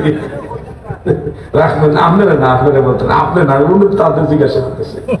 মুরব্বী আসলে চিন্তা করে গেছে, হুজুর আমার লগে দুশ্মনী করছে, আপনার লগে আমার কোনো দুশ্মনী। মায়া লাগে, মায়া লাগে। আপনারা যে বসছেন আমার খুব আনন্দ লাগতেছে। মাশাআল্লাহ বলেন না মারহাবা। তাহলে এই আমলটা আপনারা করবেন ইনশাআল্লাহ। মা বোনদেরকে শিখাইবেন, ছোট বাচ্চাদেরকে যে রোজা রাখাইবেন। ধরেন সাহারি খাওয়াবেন, আপনাদের সিলেটে ভাষায় হলো পতা, নাকি? পতা খাওয়াইবেন, খাওয়াইয়া ছোট বাচ্চা সে তো সারাদিন না খেয়ে থাকতে পারবে না, দেখবেন 2টা-3টার দিকে আবার ভাত খাওয়াই নেবেন। এর মাঝে জিজ্ঞাসা করবে কয়টা রোজা হয়েছে। কি জিজ্ঞাসা না? একটু পরে পরে জিজ্ঞাসা যে কয়টা রোজা হয়েছে। তো এই বাচ্চাদেরকে এইভাবে অভ্যাস করবেন রোজা রাখার জন্য। এটা হলো লাইলাতুল মেরাজ উপলক্ষে আমল। প্রিয় ভাইয়ের আমার, আরো কিছু আমল আছে, আপনাদের খেয়াল রাখতে হবে। মাহে রমজান আসতেছে সামনে এবং লাইলাতুল বারাত, শবে বরাত আসতেছে। এই বিশেষ সময়গুলিতে মানুষের ধর্মচর্চা বাড়ে, নামাজির সংখ্যাও বাড়ে, নাকি? রোজার মাসের প্রথম সপ্তাহে যেই নামাজি, এত নামাজি যদি সারা বছর থাকতো তাইলে এদেশে আল্লাহর রহমত ভরে যেত। নবীজি যখন মেরাজে গেছেন, মেরাজে যাওয়ার পরে আলমে মেসালের জগতে জাহান্নামের আযাবগুলি আল্লাহ তাআলা নবীজিকে দেখাইলেন। এর মধ্যে একটা আযাব হলো, একটা লোকের পেট উহুদের পাহাড়ের সমান। সুবহানাল্লাহ বলেন, নাউজুবিল্লাহ বলেন। সুবহানাল্লাহ কি সব জায়গায় কয় মানুষে? তাইলে মনে হয় এত বড় পেট আপনার হোক, আপনি চালিয়ে দেন। আল্লাহ রাসূল বলেন, আমি দেখলাম একটা লোকের পেট উহুদের পাহাড়ের সমান।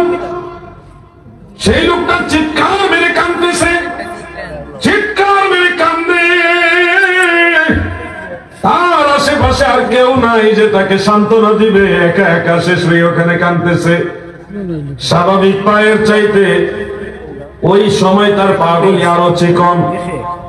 এই কঠিন ভয়াবহ একটা পরিস্থিতি নিয়ে চিৎকার মেরে সে কাঁদতেছে, গড়াগড়িও করতে পারে না, এত বড় পেট। আমার নবীজি বললেন, ভাই জিবরিল গো,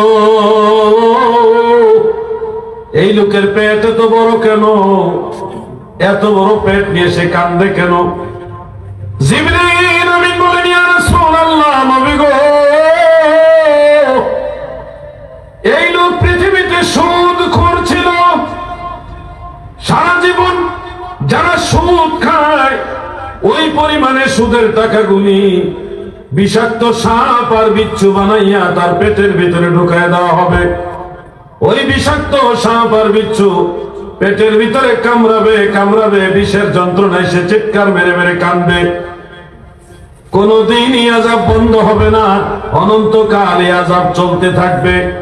এটা হলো সহিহ বুখারীর হাদিস, অন্যান্য কিতাবেও আছে। আমার নবীজি সুদখোরের এই আযাব দেখে আসছেন। এবার বলুন, আপনারা এই আযাব চাননি? সত্যি সত্যি চান না? তাহলে আপনারা আমাকে বলেন কি করা?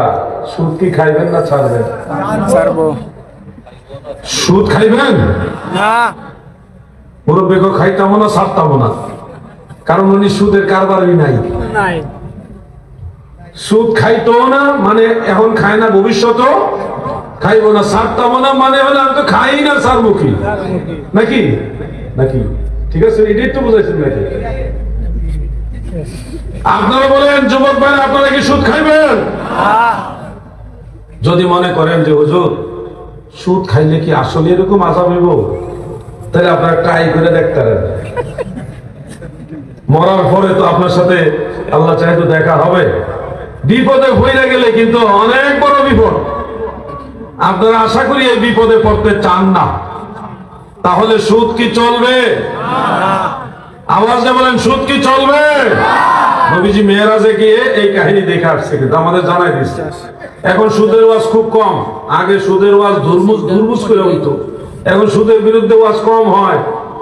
আমি আবার বেশি করে করি।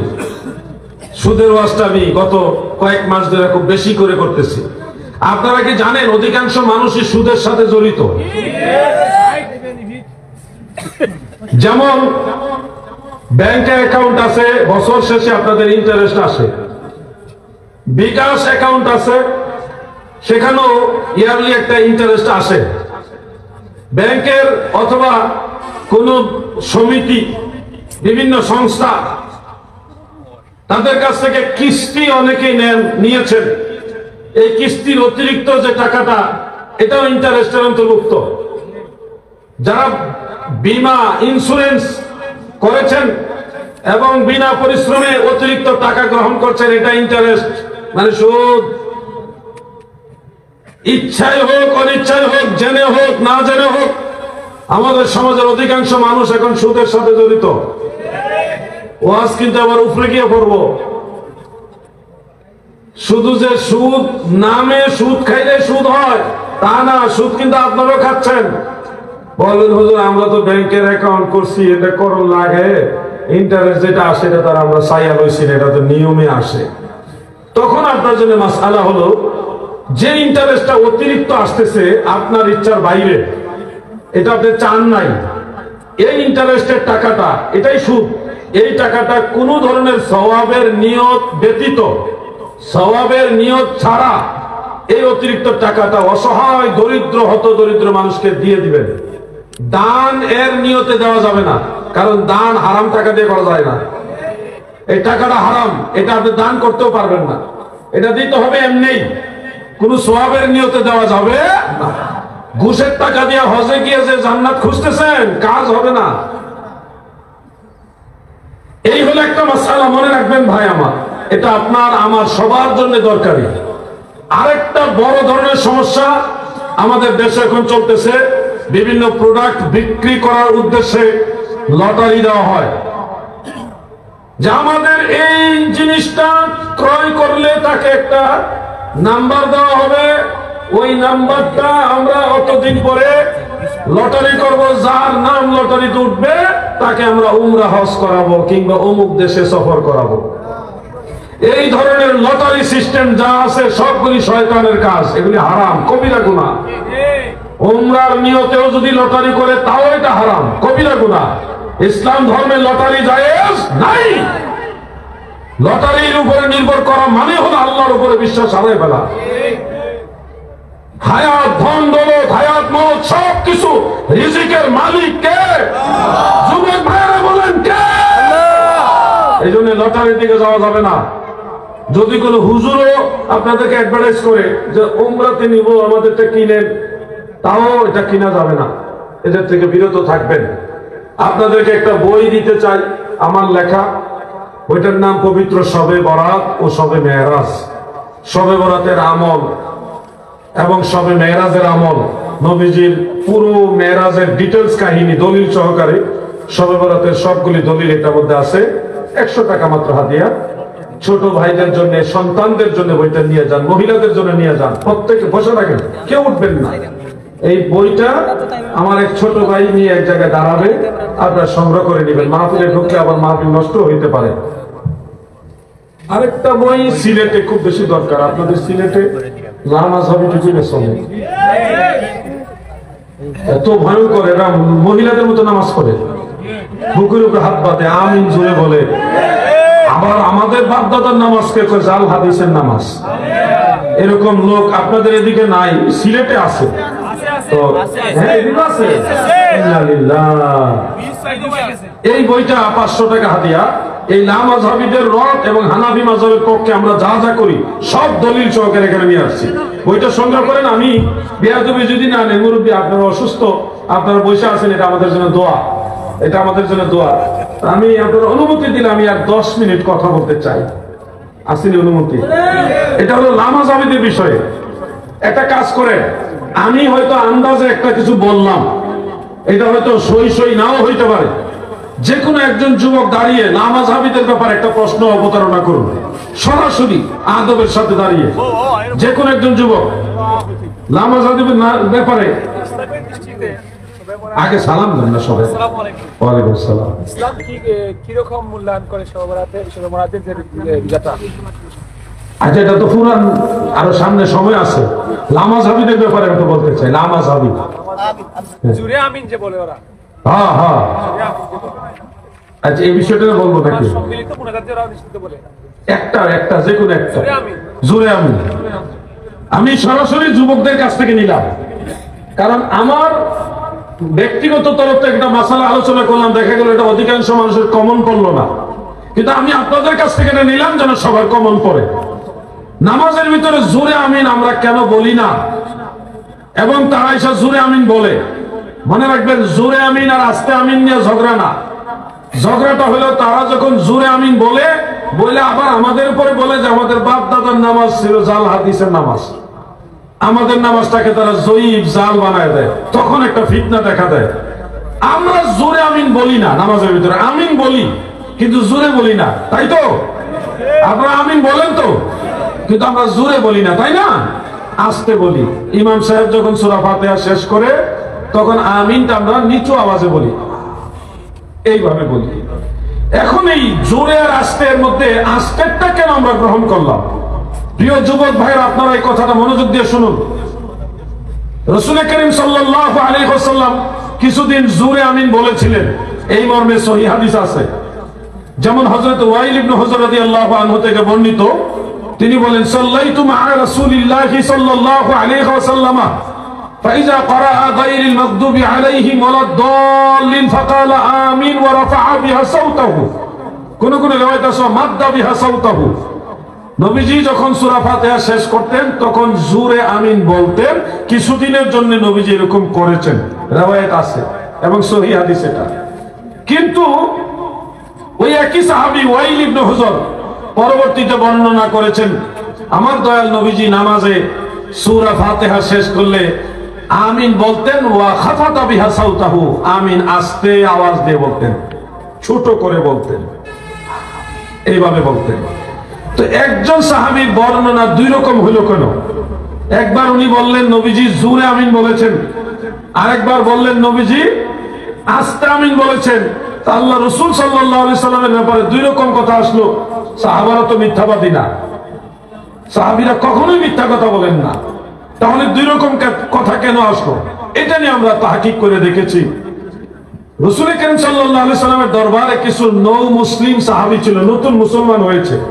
ওনাদেরকে নবীজির নামাজ শিক্ষা দিতে গিয়ে কিছুদিন জোরে আমিন বলছেন। উদ্দেশ্য হলো সূরা ফাতিহা শেষ হলে যা আমিন বলতে হয় এটা তালিম দেওয়া। কি দেওয়া? তালিম দেওয়া, শিক্ষা দেওয়া। শারহু মাআনিল আসার, উমদাতুল কারি সহ অনেকগুলো কিতাবে এই কথাগুলি রয়েছে। যখন সাহাবায়ে কেরাম শিখে ফেললেন যে সূরা ফাতিহা শেষ হলে আমিন বলতে হয়, তখন নবীজি আবার আস্তে আমিন বলা শুরু করলেন। অর্থাৎ জোরে আমিন বলাটা মূলত জোরে আমিন বলার জন্য ছিল না, তালিমের জন্য ছিল, শিক্ষা দেওয়ার জন্য ছিল। সবাই যখন শিখে ফেললেন তখন নবীজি আবার আস্তে আমিন বললেন। তার মানে আস্তে আমিন বলাটাই হলো সুন্নাত। সুবহানাল্লাহ। এছাড়াও আমি আপনাদের একটা গুরুত্বপূর্ণ পয়েন্ট বলে দেই, জোরে আমিন বলাটা কোরআনের আয়াতের সাথে সামঞ্জস্যপূর্ণ নয়। ইমাম আজম আবু হানিফা রাহমাতুল্লাহ আলাইহির মাযহাবের ইমাম যারা, ওনারা দেখলেন কোরআনের মধ্যে আল্লাহ তাআলা বলেছেন, লা তারফাউ আসওয়াতাকুম ফাওকা সাউতিন নবী। ইমানদার বান্দা বান্দীরা গো, তোমরা তোমাদের কণ্ঠের আওয়াজ আমার রাসূলের কণ্ঠস্বরের চেয়ে উঁচু করো না, বড় করো না, জোরে করো না। এখান থেকে ইমাম আজম আবু হানিফা তিনি গবেষণা করলেন যে নবীজি তো নামাজের ইমাম, সাহাবায়ে কেরাম হলো মুসল্লি মুক্তাদি। এখন সমস্ত সাহাবারা যদি জোরে আমিন বলতেন, তাহলে নবীজির আওয়াজের চেয়ে সাহাবীদের আওয়াজ কি ছোট থাকবে না বড় হয়ে যাবে? তাহলে আল্লাহ তাআলা কি বলছে, লা তারফাউ আসওয়াতাকুম ফাওকা সাউতিন নবী। আমার নবীজির আওয়াজের চেয়ে সাহাবীদের আওয়াজ বড় করা যাবে না। তো কোরআনের আয়াতের সাথে মিল রেখে যে হাদিসে আস্তে আমিন বলার কথা আছে, ওই হাদিসের উপর ইমাম আবু হানিফা আমল করছেন। কারণ এই হাদিসের উপর আমল করলে আল্লাহর কোরআনের সাথে মিলে। কথাটা বুঝছেন না আপনারা?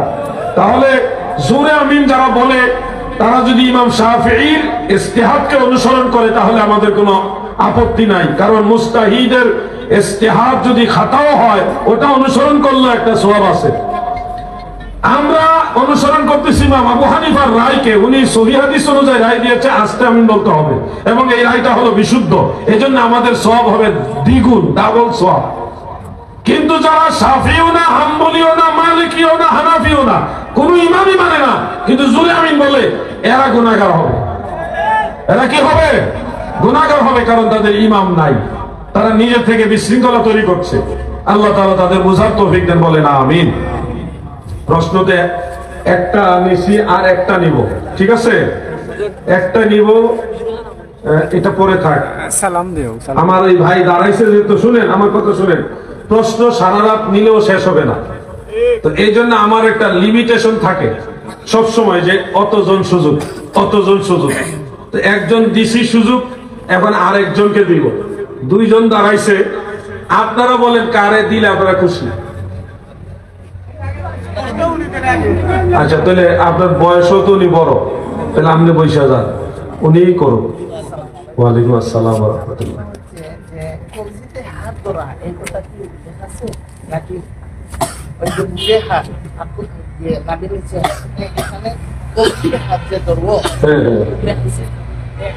একটাই একটাই, দুইটা না, একটাই তো সময় লাগে কত, দেখছেন নি?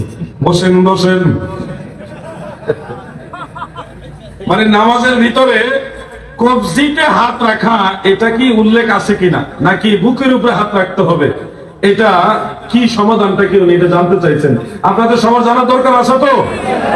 শুনুন প্রিয় ভাই আমার, সহিহ মুসলিমের মধ্যে উল্লেখ, সহিহ মুসলিমের মধ্যে উল্লেখ, প্রিয় নবীজির নামাজ সম্পর্কে হযরত ওয়াইল ইবনে হুজর তিনি বলেছেন যে, সুম্মা ওয়াদাআ ইয়াদাহুল ইয়ুমনা আলা কাফফিহিল ইউসরা।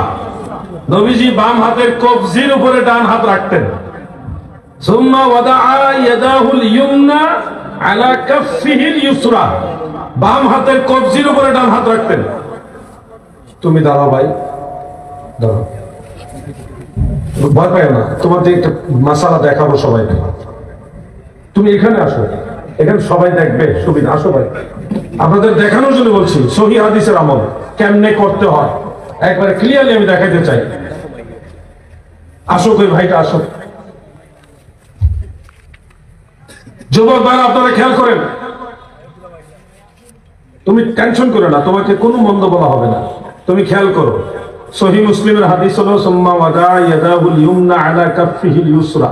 নবীজি সাল্লাল্লাহু আলাইহি সাল্লাম বাম হাতের কবজির উপরে ডান হাত রাখতেন। তুমি বাম হাতের এই কবজির উপরে ডান হাতটা রাখবা। আগে শুনো, এই কবজির উপর রেখে তুমি উপরও ঠেলবা না, নিচেও ঠেলবা না, কোনো দলাদলি করবা না, নিরপেক্ষভাবে নরমাল যেখানে হাত যায় ওখানে রাখবে। নিরপেক্ষতা আমার হলে এইভাবে, তুমি আবার এমনি দুই লক্ষ ফেললে গেলে কবজিতে কবজি তুমি এখানে নিয়ে আসো তো হবে না, এটা তো কবজি না। হ্যাঁ কবজি, এই যে কবজি, এটার নাম কবজি। হ্যাঁ নরমাল হাত ছাড়ো। আচ্ছা তুমি তো টান দিয়ে ধরে রাখছো, এইভাবে ধরো কবজির উপরে ধরছো, আঙ্গুলটি জমাও। আচ্ছা জমাও নরমাল, এখানে শক্তি রেখো না, এখানে শক্তি রাখো না। হ্যাঁ তো ঘুরো। এবার সবাই দিকে তাকান। বাম হাতের কবজির উপরে সে ডান হাত রাখছে। আমরা তার দিকে তাকায় দেখি হাত কি বুকের উপরে গেছে না নাভি বরাবর আছে? নাভি বরাবর আছে। জোরে বলেন কোথায় আছে? নাভি বরাবর আছে। নাভি বরাবর আছে। ধন্যবাদ, তুমি যাও। নিজেরাও ট্রাই করে দেখতে পারি যার যার অবস্থান থেকে। বাম হাতের কবজির উপরে এই ডান হাতটা রেখে নরমাল, কোনো শক্তি নাই, এখানে কোনো শক্তি রাখবেন না, নিরপেক্ষ, কোনো দলাদলি নাই, ঠেলাঠেলি নাই। এইভাবে রেখে আপনি দেখলে দেখবেন অধিকাংশ মানুষের হাত চলে যাবে নাভির নিচে, কারো কারো হাত থাকবে নাভি বরাবর। তাহলে সহিহ মুসলিমের হাদিস অনুযায়ী সুম্মা ওয়াদা ইয়াদাহুল ইউমনা আলা কাফফিহিল ইউসরা, বাম হাতের কবজির উপরে নবীজি ডান হাত রাখতেন। এটা যদি নিরপেক্ষভাবে আমল করি তাহলে নাভি বরাবর কিংবা নাভির নিচে হাত যায়, এটাই হলো সুন্নতে রাসূল। এখন আপনি যদি কবজির উপরে রেখে বুকের উপরে ধরেন তাহলে এটা হবে জোর করে সুন্নত। জোর কইরা আপনি বুকের উপরে তুলতে পারবেন, আপনি জোর কইরা সুন্নি, আর আমরা এমনি সুন্নি। কথা বলছেন না আপনারা? বাস কাগজ একটা এসে কইয়া লাই।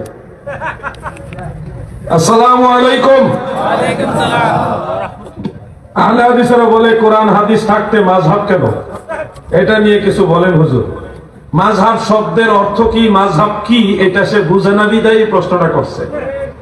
আপনি যদি বলেন কোরআন হাদিস থাকতে বুখারী শরীফ কেন, এটা কোনো প্রশ্ন হইল? কথা বুঝেন না আপনারা? কোরআন হাদিস থাকতে মিশকাত শরীফ কেন, এটা কোনো কথা হইল? এই প্রশ্নটা হলো না বোঝার কারণে করছে। মাযহাব শব্দের অর্থ হলো কোরআন ও হাদিস গবেষণা করে রাসূলের যে পদ্ধতি, নীতি, নবীজির যে পথ মত, ওইটাকে বলা হয় মাযহাব। আমি আবার বলতেছি, পবিত্র কোরআন ও রাসূলের পাকের অসংখ্য হাদিস গবেষণা করে রাসূল সাল্লাল্লাহু আলাইহি সাল্লামের যে তরিকা, পদ্ধতি, নবীজি কিভাবে নামাজ পড়ছেন, কিভাবে রোজা রাখছেন, কিভাবে হজ করছেন, কিভাবে যাকাত দিবেন, কিভাবে ব্যবসা লেনদেন করছেন, কিভাবে কি করছেন, এই পুরো যে সিস্টেমটা, এই সিস্টেমটা কোরআন হাদিস গবেষণা করে যে একটা নিয়ম নীতি বা একটা পদ্ধতির মধ্যে আনা হয়েছে, এটার নাম হইল মাযহাব। তো এই মাযহাব তো কোরআন হাদিস গবেষণা করিয়ে আনা হয়েছে, এটা তো কোরআন হাদিসের বাইরে না। আপনি যদি বলেন স্কুলে পড়ি, বই পড়ি, সিলেবাস কেন? সিলেবাসটা কি স্কুলের মূল বইয়ের বাইরে নাকি? তোমার রেজাল্ট ভালো করার জন্য বই, মূল বই থেকেই তোমাকে একটা ইয়ে দেওয়া হয়েছে, ডিরেকশন দেওয়া হয়েছে, এইভাবে পড়ো রেজাল্ট ভালো হবে। মাযহাব বলে কোরআন হাদিস গবেষণা করে আপনাকে শিখাইছে এইভাবে নবী নামাজ পড়ছে, এইভাবে নবী রোজা রাখছে, এইভাবে হজ করছে। প্রত্যেকটা আমল কোরআন হাদিস গবেষণা করে আপনার সামনে সহজে তুলে ধরা হয়েছে, এটাকে বলা হয় মাযহাব। এখন আপনি বলবেন আমি আবু হানিফার মাযহাব মানি না, আমি সহিহ হাদিস মানি, আমি সরাসরি কোরআন মানি। এরপরে দেখা গেল আপনি শায়েখ অমুকের বই মানতেছেন, অমুক শায়েখের বই পড়া তারপরে নামাজ পড়তেছেন, তাহলে ডাইরেক্ট হইলো কেমনে ভাই? ডাইরেক্টর হইল না। আমরা ইমাম আবু হানিফা, ওই মাযহাবের যত বড় বড় ইমাম আছে ওনাদের গবেষণার মাধ্যমে নামাজ পড়তেছি, কোরআন হাদিসের আলোকে পড়তেছি। আপনি আলবানির বই পড়া মানতেছেন, আপনি অমুক শায়েখের বই পড়া নামাজ পড়তেছেন, তা ডাইরেক্টর হইল না। আপনার আলবানি আর অমুক শায়েখ তমুক শায়েখের তুলনায় ইমামে আযম, বড় বড় ইমামরা কত বড় ইমাম, ঠিক কিনা ভাই? কোথায় রাজরানী আর কোথায় বট গাছের ব্যক্তি নেই। এই জন্য মাযহাব জিনিসটা কি এটা যারা বুঝে না তারাই এই প্রশ্নটা করে। আল্লাহ বুঝার তৌফিক দেন, বলে না আমিন। খুতবা পড়ার সময় অনেকে সুন্নত নামাজ পড়তে দেখি, খুতবা পড়া অবস্থায় সুন্নত নামাজ পড়া যাবে কি? না। যদি আপনি মসজিদে প্রবেশ করেছেন, এমত অবস্থায় আপনি দেখলেন ইমাম সাহেব খুতবার জন্য দাঁড়িয়ে গেছেন, তখন থেকে আপনার আর পাশের মুসল্লির সাথে কথা বলাও জায়েজ নাই, এমনকি পাশের মুসল্লিকে চুপ এই কথাটাও বলা জায়েজ নাই। আপনার সামনে একটা কঙ্কর পড়ে আছে, কঙ্কর, এটা যে সরাইবেন এটাও আপনার জন্য তখন জায়েজ নাই।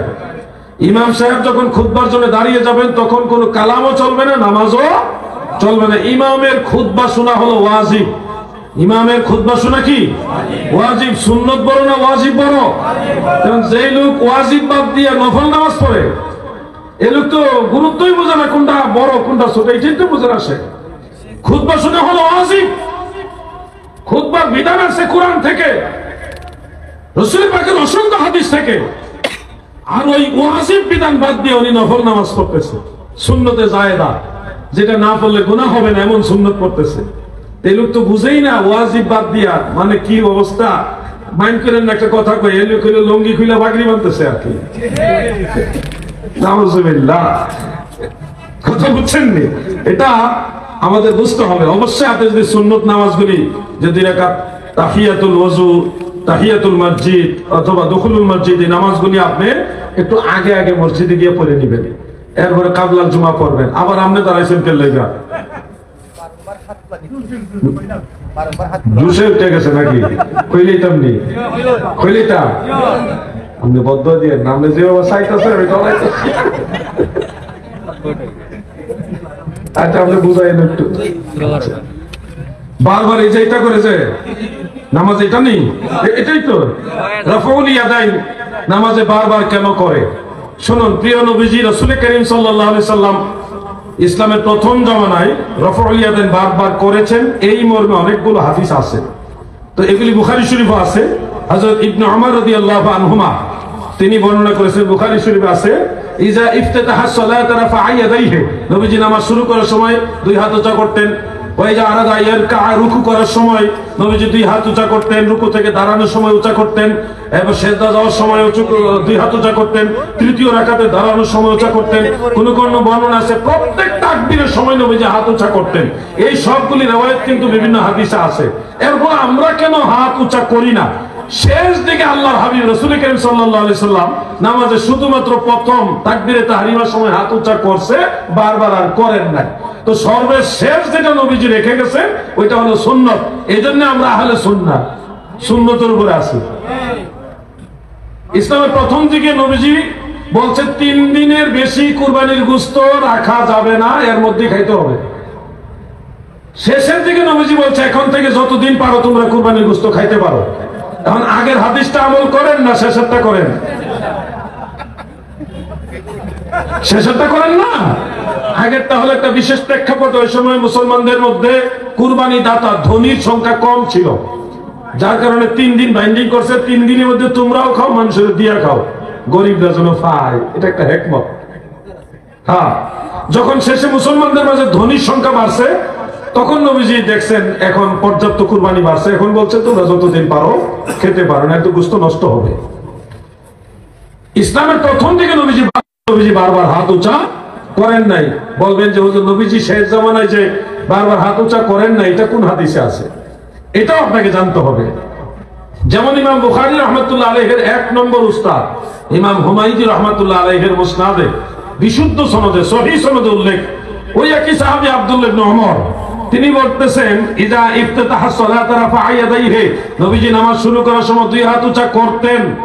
ওয়া ইজা আরাদা আইয়ারকা রাফা ওয়া ইয়ারফাউ রাসাহু মিনার রুকুই ফালা ইয়ারফাউ, নবীজি যখন রুকু করার ইরাদা করতেন এবং রুকু থেকে দাঁড়াতেন ফালা ইয়ারফাউ, তখন নবীজি আর হাত উঁচা করতেন না। ওয়ালা বাইনা সাজদাতাইনি, 2 সিজদার মাঝে উঁচা করতেন না। তাহলে এই সহিহ হাদিস থেকে আমরা জানলাম নবীজি শুধুমাত্র তাকবীরে তাহরিমার সময় হাত উঁচা করছে, অন্য সময় আর করেন নাই। আরো ক্লিয়ার আছে সুনান আবি দাউদে, যার সম্পূর্ণ হাদিসটা ইমাম বুখারীর জুজের মধ্যে উল্লেখ রয়েছে। জুজু রাফউল ইয়াদাইন ওই কিতাবের মধ্যে আছে, এবং অন্যান্য কিতাবও আছে। হযরত আব্দুল্লাহ ইবনে মাসউদ সাহাবীদের মধ্যে রাইসুল ফুকাহা, উনি মুফতি সাহাবী যারা তাদের মধ্যে উনি সবচেয়ে বড় সাহাবী। ইবনে মাসউদ দাঁড়িয়ে বললেন আলা উসাল্লি বিকুম সালাত রাসূলিল্লাহ সাল্লাল্লাহু আলাইহি ওয়াসাল্লাম, আমি কি তোমাদেরকে রাসূলের সালাত দেখাবো?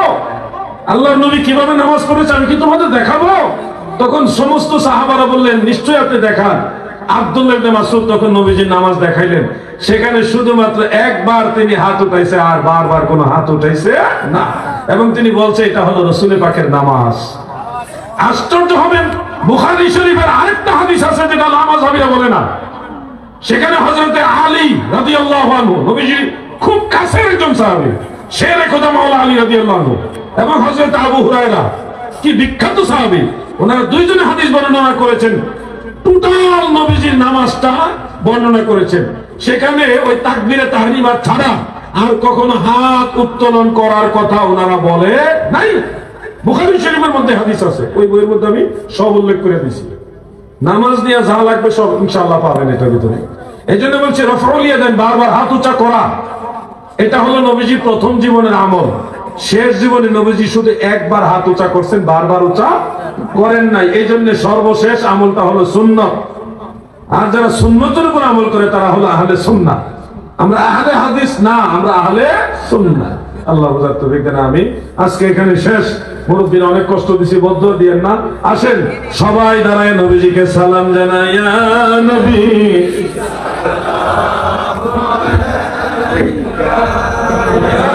রাসূল সালাম, ইয়া হাবিব সালাম, সালাওয়াতুল্লাহ। কোন দেশে কভু কোন দিন মানব ফেরেশতায় জিন যেতে পারেনি, কভু পারবেও না, সেই দেশে আমার রাসূল রওয়ানা।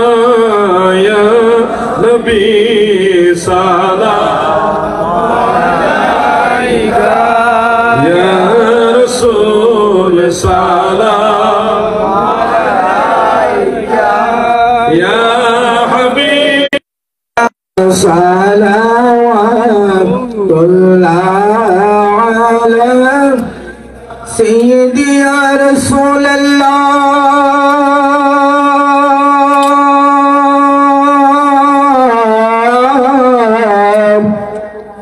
آقا يا حبيب الله.